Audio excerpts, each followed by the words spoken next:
So my name's Sam Domeracki, and I am a support practitioner with the Direct Access team. Due to the pandemic, we've seen a lot more different sort of issues and the support we need to give. So maybe there's been a few service users that have phoned up to say, I'm furloughed or I've lost my job, I've never had to be on benefits, I don't know what I'm doing. And also because of obviously due to people losing their jobs as well, there's been a lot more people phoning about being homeless, so having to sleep rough, having to sofa surf. So what we then do with them is, that service users, is we would phone Aberdeen City Council, the homeless emergency team, and we would try and get them somewhere as soon as possible.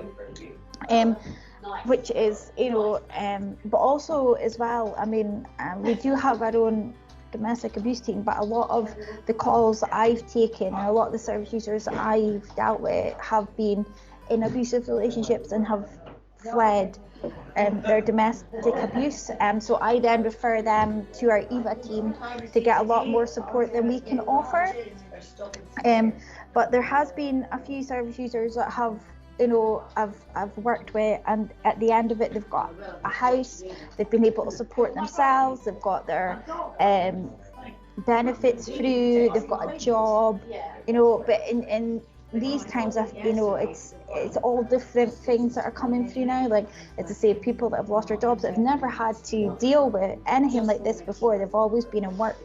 And also their mental health. A lot of the service users' mental health, we're having to deal a lot more with that, because obviously they're in the house all the time. They can't go out anywhere.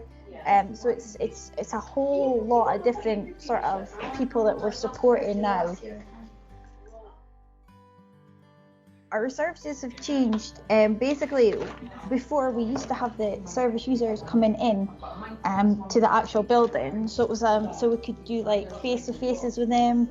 They used to come in for like just cups of tea, just sit for a while, use computers, stuff like that. But obviously due to COVID-19 and the pandemic, what's been happening, we're not allowed to have any service users in at all in the building. So everything's had to be done over phone, which can be a bit difficult, especially if there's PIP forms to fill in, universal credit forms to fill in, and you're not really having that one-to-one interaction with them as well.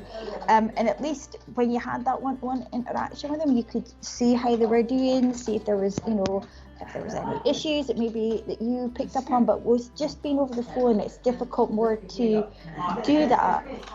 So basically, what happened was as well at the start of the very first lockdown last year in March, we had to start up a whole new service called AC2U.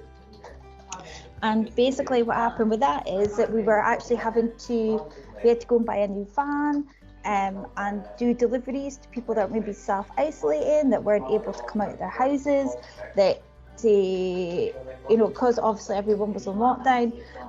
So we had to start up a whole new service for that as well. Probably not the loneliness side of it, because obviously they used to, even if they didn't have family members, like the service users that we support, it's like a little community, you would say. But obviously with people not being allowed to leave their homes, not being able to see other people, people are really lonely. And and just to go down to like the shops and speak to like the shop assistant for like an hour is something for them, So loneliness has been a massive thing, and of course with the loneliness comes the whole the whole mental health issues. Because if you think about it, when you're going about, you go to the park. If you feel like you need to get out, you can go to the park, have a walk, do a bit of exercise, maybe read a book, go to the shop, but you can't do that now without having to think about where you're going and is it really essential for me to be out and about. So I think loneliness has put a massive impact onto people's lives, but also just people also like, I mean, I've had people who have worked in the oil all their lives who've lost their jobs, and they've never ever had to deal with never working, not being able to work. A lot of these people have worked since they were 16, 17, and now they're maybe 30, 40, and they've got a mortgage, they've got 3 kids and things like that, and they can't, and now they're sort of left at home with having to deal with finding money to support their families, and a lot of people have never had to deal with that. What I've learned from it is that you have to live your day. You have to live your life day to day, because you never know what's around the corner. I mean, I'm 36, 37, and I never ever in my life would I ever thought that I would see anything like this at all. So it's like you have to, the way I see it now is you have to expect the unexpected now, but I've also learned that there isn't really we support people, and obviously there's other charities as well. We've got, everybody that works for Sardinians is, all the teams are really great and really supportive, but outside of Aberdeen Sardinians, you've noticed that there isn't really a lot of support for people, and I think that's really something that, that we, either ourselves or other support people, support charities or Aberdeen City Council even need to sort of pick up, because there's hardly anything for people with mental health. Even when people are, their lowest, there's nobody for them to phone, there's nobody, for them to speak to, there's just, and I think what I've learned is that there needs to be a lot more support for people when situations like this happen. I would just like to say a massive thank you to everybody, even if it's from donating food, if it's, volunteering, coming in and volunteering, if it's, helping with, donations, just, everything that everyone has done over the last, coming up for a year now.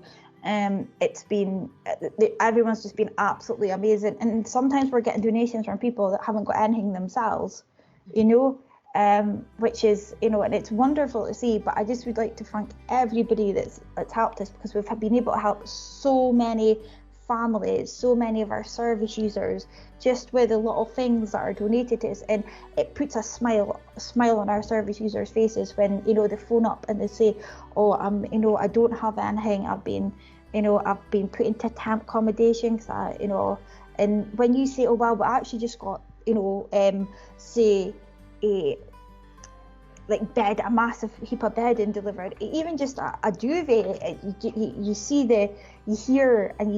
you hear the happiness in their face, because there's somebody there that's actually been able to support them. So everybody that supported us through this whole year, I would just like to say a massive thank you from myself, from my team, from Aberdeen Sardinians, and from our service users as well.